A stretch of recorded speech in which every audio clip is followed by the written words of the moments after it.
Well, hi everyone. I'm Daniel Williams, Senior Editor at MGMA and host of the MGMA Podcast Network. I'm really excited about the episode today.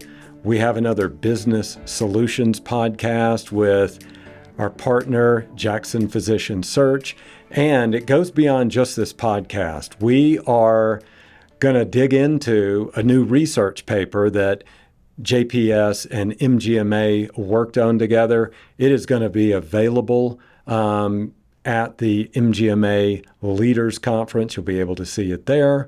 So without further ado, let me bring in our panelist for this discussion. So we've got from Jackson Physician Search, Tom Rossi. He is Vice President of Executive Search. We've got Dirk Jansson, Director of Physician Executive Search, and Mark Dotson, Director of Physician Executive Search. So together, we're going to explore this new research paper. So first of all, I want to welcome all three of you to the podcast. Thank you very much. It's great to be with you. Thank you. All right. Great having y'all. So we're going to look at the research findings to begin with. So Dirk, I'm going to start with you. So the report highlights that most physicians are interested in leadership roles, particularly in department level and advocacy positions. What do you think drives this growing interest in leadership among physicians? Because that's not the way it's always been. So talk about that evolution among physicians. That's right. I think you look at the shift in healthcare landscape over the years and how even a few decades ago, a lot more physicians were in private practice, and physician leadership was essentially a senior partner who was responsible for business and administration functions, maybe resolution of internal issues, but a lot of their business objectives also were less business KPIs, more about clinical access, providing access to all the patients of their patient population. And now fast forward to today, far fewer physicians in private, far more are employed by health systems and hospitals, where the traditional leadership is comprised of operations and finance professionals and executives, and where their objectives are more growth-oriented toward innovation, market share, and expansion. And because of those, I think that's inspired interest in physician leadership from a number of folks for several reasons. But for the sake of this discussion, I'll focus on really two that the data indicated. One, impact in the community. Back in private practice days, the impact a physician would have was limited really to the 100 to 150 patients per week that they would see in clinic. Whereas now maybe they're employed and part of a larger system who's responsible for millions of patients across a market. The opportunity to affect change at a population level by policy and quality, operations, efficiency is a gratifying concept to them, in addition to still maintaining some clinical component and having that direct patient care, maybe 1 to 2 days a week, as we see leaders often do. The other reason that we see a lot of physician leaders want those leadership roles is because of the growth initiatives that so many of these organizations aspire to. Organizations and leaders at the top are forced to make tough decisions, especially facing financial challenges that all of us as consumers or providers of healthcare are facing. And in doing that, those tough decisions sometimes affect the professional satisfaction of providers, whether it be compensation, the amount of shifts they have to work, the amount of patients they're expected to see when they work, and ultimately stemming from that, quality as well. And so the ability to have a physician leader in the room to at least provide a lens into what physicians are going through and how those decisions made there are affecting those providers is important, at the very least just to provide that lens. But in best cases where these providers have some grasp of what the organizational goals are, they're able to partner cross-functionally with operations and finance business leaders to establish solutions that are going to help achieve the organizational goals without losing the lifeblood of our industry, which are the providers and the patients. Yeah, Dirk, you said something that really caught my attention. You talked about physicians now, based on the research, really want to get involved in those communities. So when you think about it from the practice level, how do you go about empowering those physicians so they feel a comfort level and they feel like the organization is behind them in growing into that communication with the greater community? I think that stems from awareness, transparency, and inclusion. Awareness, first of all, the leadership understanding what components and decisions they're making affect their providers. The transparency, meaning the willingness to be upfront and share those things that are going to affect them. And inclusion, meaning, of course, bringing them, partnering with them to work together to find solutions as opposed to dictating those terms to them. If you're a large health system or hospital where you have 400 employed providers, you're not able to afford a voice to every single person necessarily, but at least establishing a voice or a chorus of voices that can at least represent the physician's interests.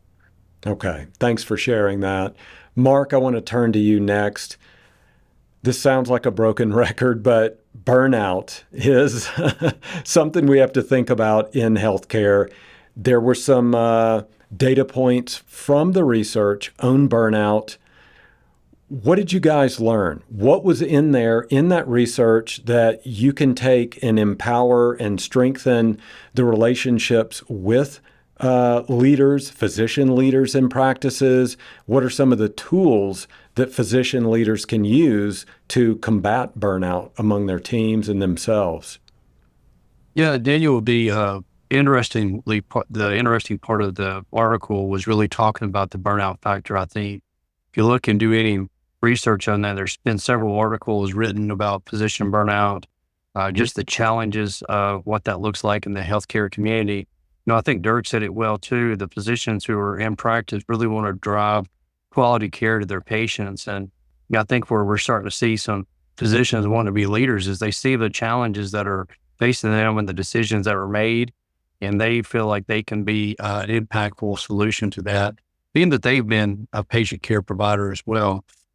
Some of the things that I noticed in this article that I think were important and what we see in the community as we're recruiting is looking for physicians who are leaders in the fact that they are good listeners as well.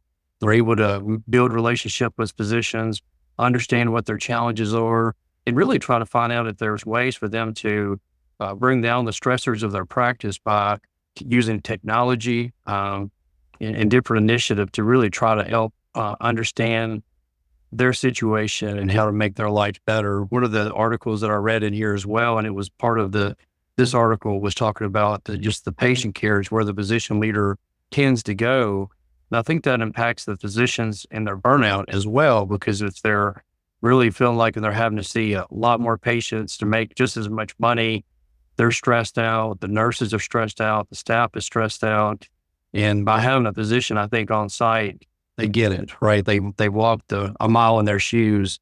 And I believe that's what we're starting to see with physician leaders. And when we go to these different programs, you speak to people, they really do say, I want to be part of that decision-making process and how to help my colleagues. Yeah. Thank you for that, Mark. So, Tom, I want to bring you into the conversation here. One of the things that stood out to me as I was reviewing the research is that there is a real gap in formal leadership training among physicians, whether it's at the medical school level or into their career. How do we bridge that gap? How do we bring those very bright physicians into the fold where they do have more formal leadership training? Well, that's a great question, Daniel, because it just keeps coming up over and over again. And what we have seen is that, in the medical school environment, there's so much clinical training that has to take place. There's not enough time to talk about any of these topics. And in the residency and fellowship years, before, the physicians come into full practice, they're still really trying to learn their clinical craft, trying to understand fully that specialty and all the activities with their patients that might make a difference to the care. So it really is really none of these things that we would hope that these leaders might have are being taught at that time. There's a variety of skills that I would call them soft skills, if you will. Yeah. Mark mentioned the ability to listen, the ability, we also call it leadership intelligence, emotional intelligence, the ability to be vulnerable, ability to share, and ability to hear others and understand their points of view. And so none of those things are taught. If anything, the medical school learning experience teaches a physician to be authoritative, strong in their thoughts, and unwilling and unbending. And so we do. You're right. We do have an issue. There are ways, around that. There are things that we can do. We encourage physicians to be part of organizations that would be outside their specialty, like American Association of Physician Leaders or American College of Healthcare Executives or MGMA, so that they can hear the rest of the conversation. We really encourage them to think about the medical staff at large, not just their specialty group. I think so many times in the academic world, the physicians on one side of the house are like, well, we're going to focus on cardiology. We don't care about you orthopedic people over there. And there's a real divide. The concerns are not shared. And we're trying to break those barriers down. So I think there's lots of things that could be done.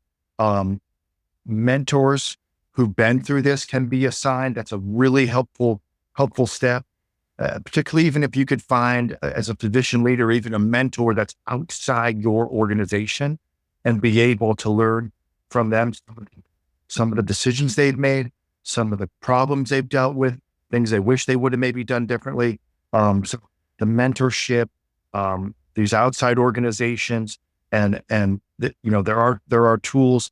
Many of the physicians who really want to be leaders in their future will actually go back to school and take either an MBA, an MHA. There's also an MMM degree that's offered in certain places and some of these are cohorts of just physicians, but they want to be schooled on the finer points in business administration, for example.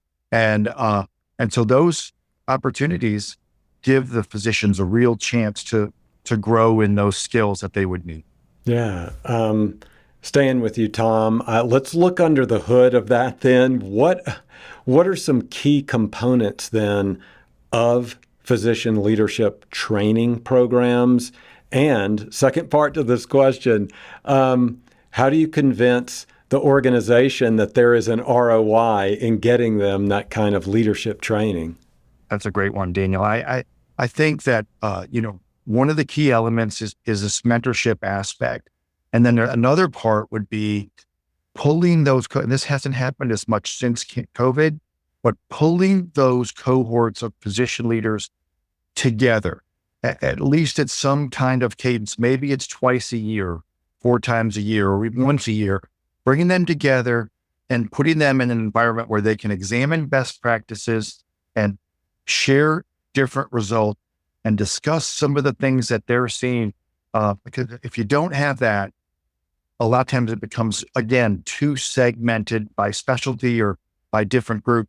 And there's not enough collaboration where these programs can really help physicians develop, again, some of these softer skills, leadership skills. Another tool that's often used is what's called a 360 feedback type of process, where feedback is given to those leaders from above and below. And that's a helpful way. So there are things that some organizations are really doing that we're seeing that can really pay off. And the ROI is there. As Mark said, it alleviates some of the burnout. Going back to some of the things Dirk mentioned, it helps everyone get on the same page. It helps not only the physicians, but really all the caregivers to feel like they have a voice at the table and they are included in the decision-making process. So these things, pay off down the line if they're willing to make the investment. Yeah, thank you for that. Mark, I want to turn back to you. There was something else that came out of this report that looked at when's the ideal time for these training programs. What showed up in the report was ideally, it's not the same for everybody, but ideally after maybe 6 to 10 years of clinical experience, that gives you enough experience in that clinical side. Now let's turn the brain in a different direction into these leadership skills as well. What do you say about that? Is that sufficient? How do you feel about that? What else showed up from that time frame according to the report? Yeah, when we looked at this, it really looked at the totality of the experience, Daniel, really thinking about what other leadership responsibilities might a physician have had. You sometimes see physicians who've been a chief president. You've seen some that have different leadership in their training programs. You even see some that go out into the non-clinical sector of the world and come back to medical school and get their degree. So I really think it takes a little bit of a view of the totality of the person. We have seen that when you look at some academic facilities, maybe they have younger staff on board where maybe a 6 to 10 year background as a leader could be sufficient because they're about 25-30% administrative and they're still practicing quite a bit as well. And when you look at some of the other senior leaders in the C-suite, I think this report talks about, it's really getting to that 10-year mark. Once you get sort of double digits and that beyond, you're really able to speak more fluidly to the more senior positions who've been doing this 20, 30, sometimes 40 years that have been through a lot and seen a lot of variations. And I think at that time, you've got a good stable platform to speak from. And it seems like the 6 to 15 years in this report really honed in on sort of those two different sectors. 1 to 5, I think they're still learning their craft a little bit from training, it seems. So 6 seems to be the first benchmark of, let's put you into a medical director role and sort of inch your way into leadership. Okay. Let's stay with you, Mark. So let's talk about the challenges then. So JPS and MGMA have partnered on a lot of research papers on recruiting and retention. We've looked at it from that lens. Now we're looking at it. We've added this additional layer, physician leaders. So when you're doing the recruiting, looking for people who want to grow, who want to be leaders in practices. And so with that said, what are the challenges there? How do you go about adding that layer in the recruitment strategy as well? Daniel, I thought the interesting statistic in this report was that organizations tend to hire from within about 66% of the time. I think that has a lot of reasons for that. I think it's knowing the person. They know the practice. They know the hospital. They know the community. They're very well invested in that community versus having someone who has to relocate into an opportunity and learn everybody, learn those things. I think part of that challenge, though, because one of the things it talked about was really the talent acquisition of candidates, is I think a lot of smaller and medium-sized organizations sometimes have a more limited ability to gain candidates who come from outside their community to look at those opportunities. But I really think it's a valuable asset because even if that person is the right person in your community, you want to have a benchmark of saying, can they move the needle? And in my experience, we've also had people who've been promoted to leadership in their community, but they've had more challenges because they've golfed with these individuals. They've had dinners and lunches. They've been friends. They've got their family friends. They do a lot together, but now as the leader, they're going to have to put more rigor around the quality initiatives and things that they're going to ask the other people to do, which they may have not had to do for a while. So sometimes those dynamics have to sort of look at each other and figure out what's going to be best for us going forward. Can this person move the needle? And I think an organization like ours, Daniel, is capable of doing more national specific searches for a facility so we can get into exactly what they're looking for to help them have some comparisons to their internal candidates. Okay. Thanks for that. Dirk, let's bring you back into this conversation and let's talk about recruitment methodology. So I want to get this right from the report.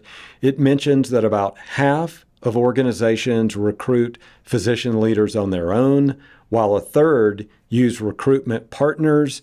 What is the advantage? What are the pros and cons of utilizing a search firm like JPS or others out there? Tell us about that. Sure. So a lot of the organizations we end up working with historically only recruit internally. They're not used to using third-party vendors such as ours or partners. And so I think they find the pros of doing that as being a more personal touch. If you start the application process as a candidate with somebody who's in the organization and has experienced life in the organization, That's credibility. And they're going to be knowledgeable about the organization, which is helpful, of course. Also, to that point, again, like I said, the personal touch, if the internal recruiter, hiring manager is very engaged throughout the process and having several touch points to where they're actually able to build that relationship. Because as we say here, people join people, not the organization title or a facility, but that personal infrastructure that they're going to be working with. So the more engaged that the hiring managers can be to start with, helps to build that relationship. I think a lot of those organizations that like to recruit internally, if they're self-evaluating themselves accurately and ask themselves these questions, they can find if they're really as effective or efficient without a search partner. Asking themselves, are they filling searches, position leadership searches, consistently within the time frame they set for themselves and within the budgeted resources? When a candidate declines an offer, are they getting detailed, specific feedback for why a candidate may have declined? And so they're making adjustments internally so that they can address future candidates like that. Are these roles experiencing high turnovers to where you're conducting these recruitment efforts multiple times in a short-term period for a long-term position, ideally? Is the organization meeting the metrics and objectives they set out for this person to help them achieve? And lastly, is their internal recruitment resource sustainable? I think, if they're being honest with themselves, they'll often find a way that a search partner could help them. And I'll start with the most obvious, and Mark had touched on this as well, with candidate acquisition. I think there's a bit of a misconception about candidate acquisition being a challenge, as a lot of clients that choose to work with us, they're able to attract candidates themselves. They do have applicants coming to them directly. As Mark mentioned, sometimes a network, they know a friend of a friend or somebody within the region or locally that could be a worthy candidate for this. They may even have access to a resource like a job board where they're able to engage active candidates, candidates that are actively searching for roles. And they may have a dedicated recruiter working on this as well. But I think that what they'll tell you is what they've identified is they may be able to find a candidate from that. And they wouldn't say they have a candidate acquisition problem, but that candidate that they're choosing represents a very small subsegment of the overall available candidate market, which is the overwhelming majority of passive candidates. And so without a search partner that has a dedicated research team to even identify who those passive qualified candidates are nationwide, the means to reach them multiple ways and engage them, they're really making a choice based on a limited market. And so when we're able to expand and avail all possible candidates to our clients, whoever they choose for the role, they can do so with the confidence of knowing they've exhausted all of the outreach methods, and they're really choosing the best candidate available, not just the best candidate available to them or actively looking. And that's just one way that we can help them. Usually when we find this great long-term fit from a nationwide search, that does help reduce the turnover. It is a stronger long-term organizational fit. And there's more alignment with organizational objectives because, again, they had the entire pool to canvas for the right person. Another way that we've found to be able to help clients is often their internal team. Recruitment is just one small function of the many hats they have to wear administratively. And so sometimes they're so busy with other administrative HR functions, they don't have the time to be contacting candidates regularly, scheduling interviews. And sometimes to the point where the burden is so great, they'll even let a firm like ours have access to their leaders' calendars so we can just directly schedule interviews for them, so that we're really taking it off their plate. And in other cases, they do have a dedicated recruiter for this, as I mentioned, but that recruiter may tell you this is one of 40 recs they have open, and it's unlike any others they're working with because the methodologies they have to use for sourcing and screening for position leadership roles is far different than what they're accustomed to, and they may not be qualified for. So we're saving the recruiting team some burnout as well. And finally, this is one thing that no matter how great of an ambassador for themselves and recruiter an organization can be, just by virtue of where a third-party partner's sitting. The third party, meaning we're having conversations with candidates that they're sharing information they may not be willing to share directly with that organization for fear of coming off as combative, or they don't want to hurt any feelings. So sometimes just by being an objective third party, a support system, we're able to get the real reason behind why candidates aren't taking the role. We'll get the first reason, but also the second and third, so we can relay valuable information to our clients so they can address it going forward with future candidates. So I think every organization that recruits internally would find some value in that, just to make sure that their data for candidates' disposition is accurate.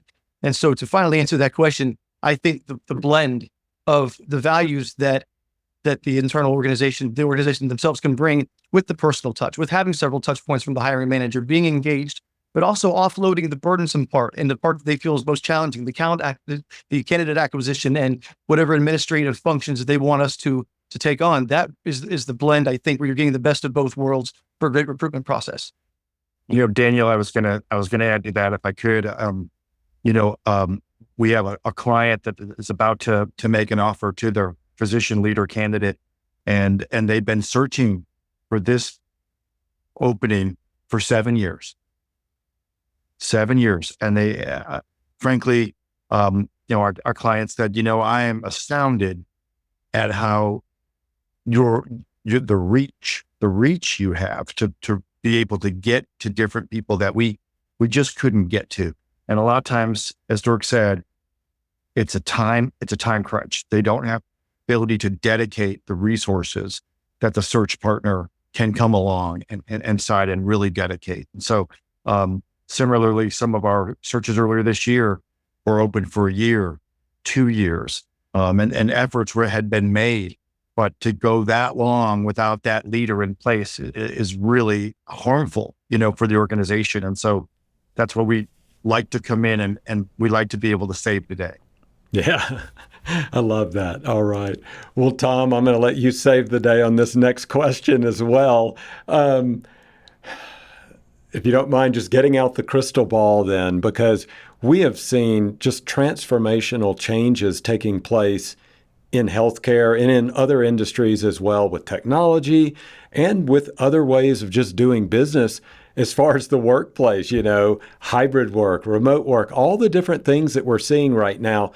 All of those can be pros. They can help. They can also be challenging to leadership. How do we adapt to this new environment of technology, of different workplace environments, all the other things? So what are you seeing out there? What do you see happening from a trend perspective in leadership roles and leadership? Very good. Daniel, one of the key things that we continue to see focus on is the quality agenda. The physician leaders being able to impact that quality agenda, and it's way more rigorous than it used to be. Every doctor, every group is being scored on metrics that they didn't exist before. And now some of the rates with payers are going to be affected by those quality scores. So someone who can really drive the quality agenda and make sure that the quality of care is as high as it can be for the patients. I think that's going to continue to be a very important trend. Another thing that continues to come up as we talk to our clients is looking at population health and looking at the whole group of patients across a spectrum, across a geography, across maybe a service line, and trying to understand that population and understand how to best serve them. That is a new twist that we're seeing ramping up in our searches. I think a final one would be that the physician leaders that we're bringing to the table are also really expected to have a lot of business expertise. So they've gone, like we said, they didn't get that in medical school, they didn't get in residency fellowship, but along the way, and maybe that's why that time frame of 10 years makes more sense. Along the way, they've had a chance to develop that business expertise and be able to look at P&L statements and expense situations and be able to dialogue about those types of things with CFOs and other leaders. So all of those things are part of our future. They're really part of our present, but they're going to be even more dramatic as the future comes. Yeah, I love that. All right. I have a final question. Dirk, I'm going to let you back clean up here today. I love asking this question. This is, I want to say, the fourth or fifth of these research papers we've worked on together, our organizations. And I love asking JPS representatives, what surprised you from the information, from the data that came out of this? And how is JPS going to utilize these findings to approach recruitment in the future?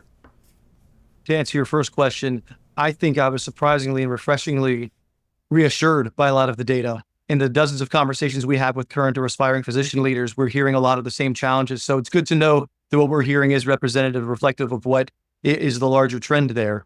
I think one takeaway we certainly can glean from this in looking at what our prospective clients find most challenging about physician leadership recruitment is candidate acquisition.